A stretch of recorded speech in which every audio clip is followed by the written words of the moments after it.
Next, I'll request Ed Chen, the senior media person of the Hong Kong social activist and a celebrity in the financial industry, to introduce your organization. Thank you, Sikong. Well, at first I was thinking of making a PowerPoint presentation of what happened in Hong Kong, because this is what I usually do when I go to any Tibetan conference, either in Taipei or in Brussels. But in any event, I'm a columnist with Apple Daily for a long time until the publication was forced to shut down just this past last June. And a lot of people know that Hong Kong actually is pretty much part of China now. Now, I relocated back to Hong Kong from Canada in year 2000, and I was in exile of sorts myself since June of last year, when the English editor of Apple Daily was arrested at the airport. And what happened to all the columnists? Now, I'm not the day-to-day activist. I don't go to the streets a lot, but I just write a column. I have a radio show. And then 1 month before the enactment of the national security law in 2020, which is May 2020, I started a YouTube channel called Ed Chin World and also Ed Chin Live. One is in Cantonese, the other is in English. Just because I was thinking that there would be more duress and there would be more restriction of press freedom with the enactment of the NSL. And in less than 24 months, we witnessed the shutdown of Apple Daily. The founder, Jimmy Lai, is now in prison, waiting for trial, same as the senior management of Apple Daily. Plus, a lot of people who were trying to get a primary, just a primary in Hong Kong, they are detained for almost two years. District councillors, activists, and in 2019 with the democracy movement, more than 10,000 people were arrested in Hong Kong. And now inside the prison system and the detainment system, we have close to 700 people who fight for freedoms are detained right now. Now, the Hong Kong prison itself has around 7,000 prisoners, so to speak. Now, I come from a hedge fund background. I'm a trader, but also back in the early 90s, I had a brief stint for 4 or 5 years running radio station in Toronto, a multicultural radio station called CHIN, which right now the airtime is brokered to, I think, St. Tao Daily.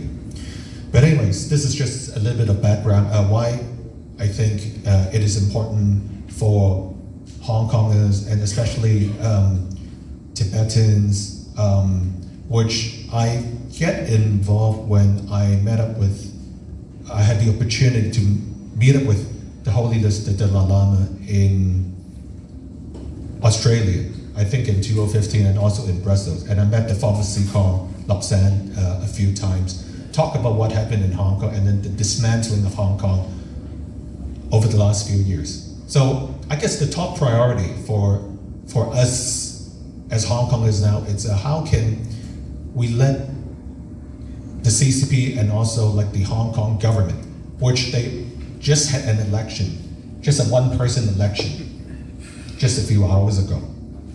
The person elected is called John Lee, a hardliner with so-called police background. How can we let I would use the word like almost like POW, prisoners of war, to let Jimmy Lai, Joshua Wong, Professor Benny Tai get out from prison because they are unjustly detained for a long time. And I don't know whether the Hong Kong situation is as similar as Tibet, but it is some sort of a genocide as well. When they detained the people, when we see in 2019, there were a few people who were suddenly fell from a high building, and there's no evidence why they just fell, right? Things are quite strange, and also, I guess the point I want to make is Hong Kongers, they believe in the so-called one country, two systems model for a long time until probably in 2014 when we had the umbrella movement, and in 2019 when we had the fight for democracy movement.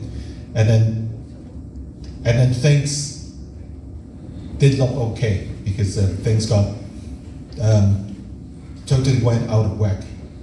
How do we connect with Tibetans, especially because I believe at the Parkdale area we have a large community with Tibetans and people from Hong Kong. They are in exile in all parts of the world. It's quite similar to what happened in 1959, 60 years later, the Hong Kong situation. There are some similarities, definitely. Also, there are some dissimilarities as well. I guess within the Hong Kong community, it's quite mixed. Some people are, when they live inside of Hong Kong, of course they are suppressed, and then you don't see a free media anymore. And then people are just kept to shut up. And then the exile door is still open. People can still leave, but after July 1st, I don't know whether this situation remains the same, whether the capital can leave easily. Now, things do happen in Ukraine and Russia, and with CCP's involvement with alleged being a strategic alliance with Russia, would Hong Kong banks in general got sanctioned? Would the SWIFT be not in use, so to speak?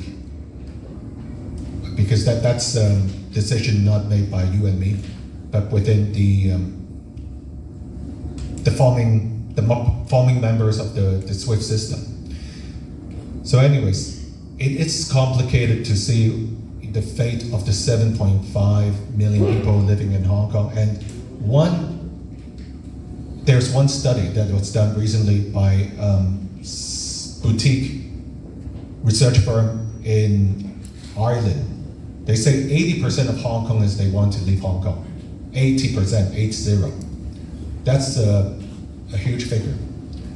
So I guess, do we have some sort of a genocide, just like what happened in Tibet in 1959, that I heard a lot of stories that 1.2 million people got killed during that period of time, and then we lost the culture, the language. Yes, I think we as Hong Kongers probably we will lose our Cantonese and also the traditional Chinese if we don't fight back.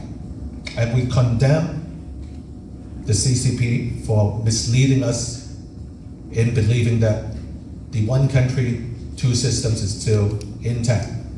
In less than 6 weeks, we will be in the second phase of the so-called one country, two systems, which really doesn't exist. So how do we fight back? Is it forming a government in exile?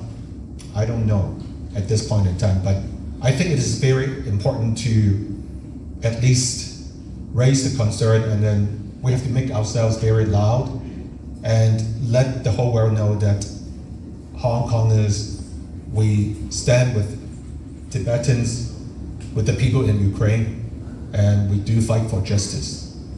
And it's important then let other people think that Hong Kong is still like a great international city, which is not. Hong Kong has lost its glory since 2020, July 1st. But we have to, as Hong Kongers who are in all parts of the world, we have to keep the Hong Kong spirit alive, and also we have to fight for justice, and we have to unite with people who fight for freedom and justice. Thank you very much.